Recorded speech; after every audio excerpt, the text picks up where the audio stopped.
I walked away from the best thing that ever happened to me, and I still can't forgive myself. You want to hear something that makes me sound like a complete idiot? I left him, yeah, I know. Even saying it out loud now feels embarrassing. Like, what kind of person does that? What kind of grown woman looks at something good, something real, and just walks away from it like it's nothing? He didn't cheat, not once. Didn't lie, didn't disappear.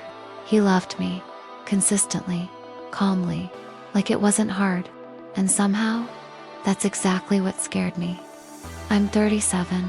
I've been through enough relationships to know what bad looks like. I've cried over men who didn't deserve a second thought. I've waited for texts that never came, made excuses for behavior that should have been deal breakers, told myself this is just how love is, over and over again. So when he showed up, actually showed up, I didn't know what to do with it. At first, it felt nice, safe, like exhaling after holding your breath for years.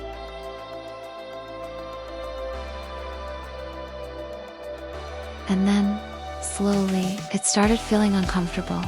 Too quiet, too steady, too good. And instead of asking myself why that bothered me, I started picking at it.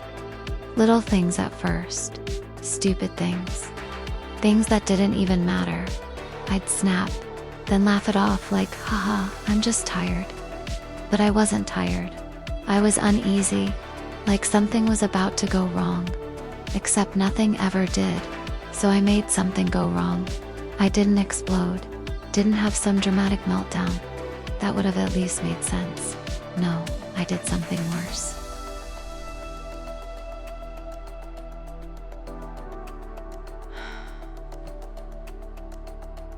I chipped away at it, slowly, quietly, almost carefully, until one night, sitting across from him, this man who had never once made me feel small, I told him I didn't think this was working anymore.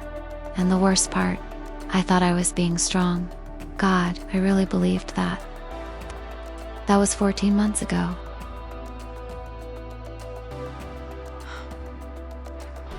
And now I lie awake at night, staring at the ceiling like an absolute fool, replaying that moment over and over like maybe, just maybe, it'll end differently this time.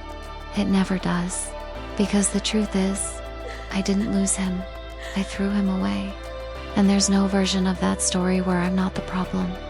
And if you think that kind of realization doesn't follow you into every quiet moment of your life, you're wrong. But wait until you hear who he actually was. Because once you do, you're going to understand why this isn't just regret. This is something heavier. He wasn't perfect. He was worse than that. He was consistent. You know how people say they want a good man? Yeah, I thought I wanted that too. Turns out, I had no idea what that actually meant. Because when I say he was good, I don't mean boring. I don't mean predictable in that dull, lifeless way people settle for when they're tired. I mean, he noticed things. Small things. The kind nobody ever catches. He knew when my "I'm fine" actually meant "please don't ask me what's wrong because I might cry." He remembered things I said once, weeks ago, not in a creepy way, just because he cared enough to listen the first time. Do you know how rare that is? To not have to repeat yourself just to feel heard? He didn't try to fix me. God, that alone.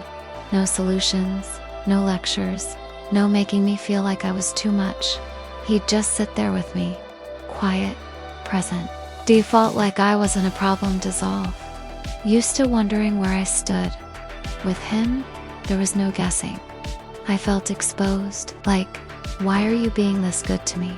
What do you want? What's the catch? Because there's always a catch. Except there wasn't. He didn't keep score, didn't throw things back in my face later. Didn't do that passive-aggressive thing where kindness comes with a price tag. He just gave, freely, and I kept waiting for the moment it would stop. The shift, the disappointment, the real him showing up. It never did.